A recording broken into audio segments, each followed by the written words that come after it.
Welcome to Dr. Roger and Friends, the bright side of longevity, hosted by three Ps in a podcast, Doc Roger, Teresa, and Danielle.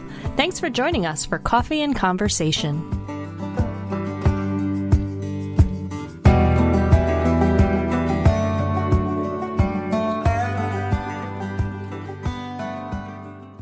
I went to the woods to live deliberately, to front the essential facts of life and see what I could learn from it, see what it had to teach, and not, when I came to die, discover I had not lived.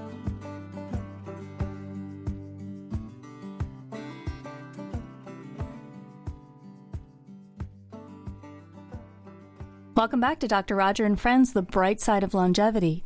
I'm particularly excited about our next three-part spirituality series, Nature, Hope, and Purpose, finding your spiritual center no matter what you believe. In part one of this series, we'll share the profound benefits of nature on our physical and emotional health. In part two, we'll discuss Pierre Teilhard de Chardin's concept of spiritual beings having a human experience, and how hope and having a belief system, religious or otherwise, helps us cope.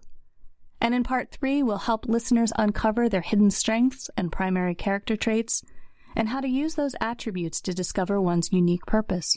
And we're excited to have gerontologist and Masterpiece Living's Senior Partnership Specialist, Sarah Menser, joining us for part 2 and 3 of this series. So let's dive right in. Today's episode, Take a Bath in the Forest, the Extraordinary Benefits of Nature. You know, when I was in medical school, I learned nothing about spiritual component in health, nothing. And I really feel I have evolved in realizing that how important it is. How do you define it, though? Isn't it? It's really tough to define, isn't it? You know, there's this gentleman. He's a physician at Duke, Dr. Harold Koenig, and I think he's, in my mind, come the closest. But you know, he calls spirituality the search for meaning and the infinite within you. And he calls it transcendent. So spirituality is transcendent. I think the words he used, it's the intimate connection between your inner self and the outer world. So you can see that's still a little abstract. It's hard to wrap your head around it, but the point is that it's discovering the meaning of life for you, within you, what is in you, and how that's related to the rest of the world. Just as a basic one, I don't think that covers it, but that at least helps me get some sort of feeling for it. And so we know, is part of a lifestyle that's critically important to aging in a better way and to being healthy in your longevity. We know it. It's one of the key 4 components. That's why we're doing this 3-part series, right? And this one on nature. Oh, God, I love nature, you know. Mm-hmm. You heard, you know, that's one of my favorite things, national parks, and because I think that's sort of like... If we could record this in the woods, Roger would have us in the woods. That's right. That's like, being in a national park is like drinking from the fire hose of nature. It's just magnificent. But it doesn't have to be a national forest, right? It can be a little plant on your windowsill. It's just a matter of recognizing it for what it is. You know, this should not be a surprise, should it? Here I go, hunter-gatherer. You know, and I did it in the book when I wrote Live Long, Die Short. But, you know, for 99% of the time we've been on Earth, we were hunter-gatherers. And where do you think we spent our time? In nature. Out in nature. Outdoors. Even when we were in a hut or something, basically you're still in nature. You know, if you're in a tent, you don't really feel like you're inside. So it's not a surprise that nature is in our very DNA. It's important to us, and that it is part of us being healthy. And that's been the story for a long, long time. So again, it shouldn't be a surprise, but we've been heading in the other. We're kind of running from nature, I think, with how we're living, right? It's so true. It's so interesting to me that it was only in 2008 that the World Health Organization reported that for the first time worldwide, humans are an urban species. So it's a little bit new. And as you say, we've evolved in nature. And it's strange that we would be so disconnected. And so many of us don't know that we're missing anything. Yeah, but that's 3 billion people.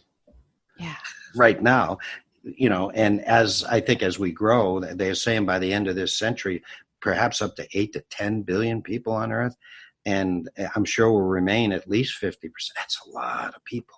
It's so different because when we were kids, my dad was always like, why are you guys in the house? It's a beautiful day. Go outside, go climb a tree, we get lost in the woods for hours, and eventually find our way back out. And it's very different now.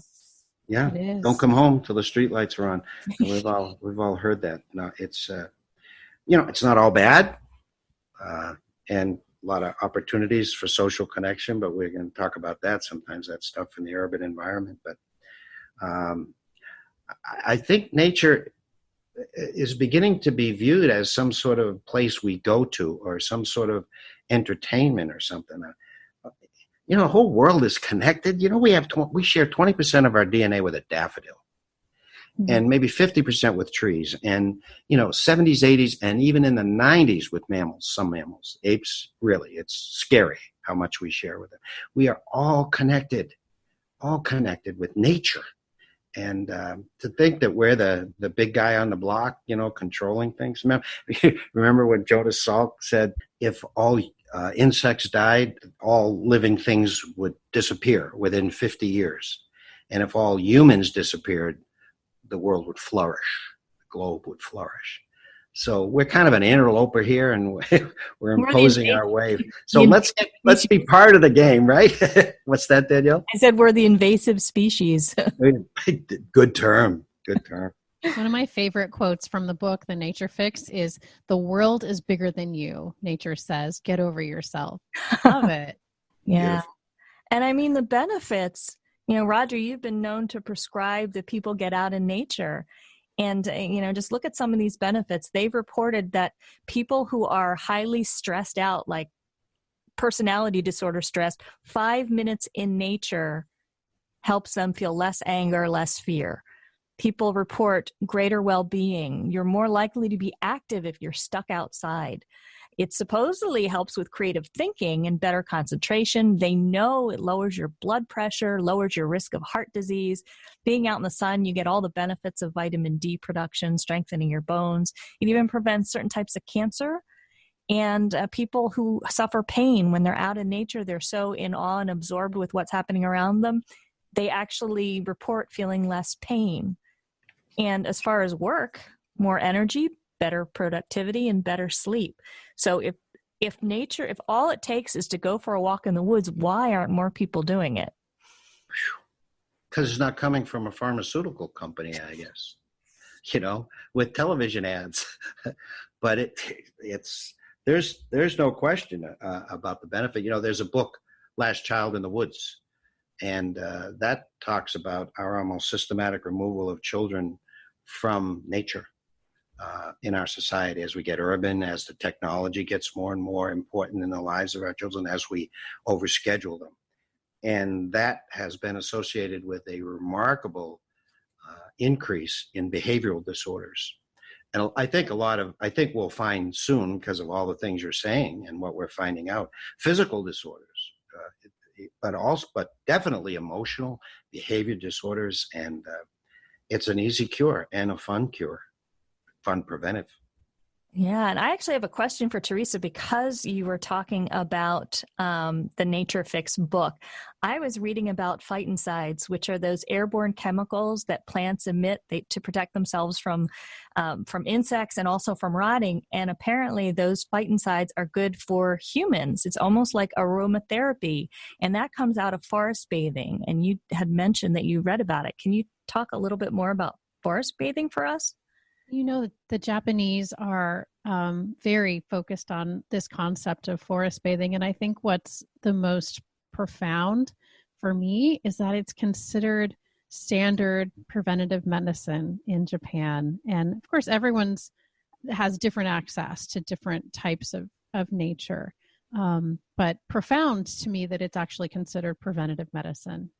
Whereas here it's a luxury. If you can't call out from work and say, I'm sick with the flu, I'm going to the beach, or you'll raise some eyebrows. So it's interesting that they have such a buy-in and recognize the importance. Other things I was reading is, we're stuck inside with air pollution and living in those urban environments. And the fresh air counters that because we know that when we're inside and there's pollution, it raises our risk of heart disease.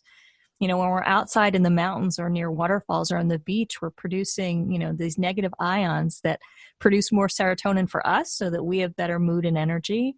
And we talked about vitamin D. Like, there's just so many natural benefits of just going outside. Which shouldn't be a surprise, once again, because that's how we lived for most of the time we've been on Earth. And we still have that physiology, because physiology doesn't change that much, for sure.